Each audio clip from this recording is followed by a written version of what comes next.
अस्सलाम वालेकुम। मैं होम्योपैथिक डॉक्टर यास्मीन फातिमा बात कर रही हूँ। आज जो बीमारी लेके आई हूँ वो है लिकोरिया। लिकोरिया औरतों की आम बीमारी है। ये बड़ी उम्र की और छोटी बच्चियों में भी होता है और बूढ़ी औरतों में भी हो सकता है। और आज मैं जो बात करने वाली हूँ ये है छोटी बच्चियों का लिकोरिया, जो कि बहुत छोटी होती हैं, स्कूल वगैरह में जाती हैं और उनको इतनी समझ नहीं होती।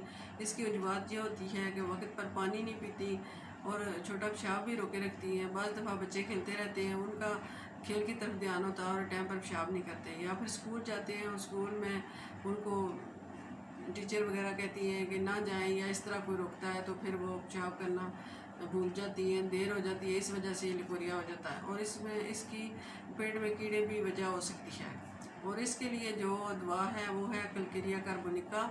ये 6 से 30 की ताकत तक ले सकते हैं और इस 30 वाली जो है सुबह दोपहर शाम 5-5 कतरे लें और ये 30 से 40 दिन तक लेनी है और इंशाल्लाह ताला इससे ये बीमारी रफ़ा होगी। अगर कुछ फ़र्क रह जाए तो एक हफ़्ता छोड़ के फिर दोबारा ले सकते हैं। आज के लिए इतना ही। खुदा हाफिज़।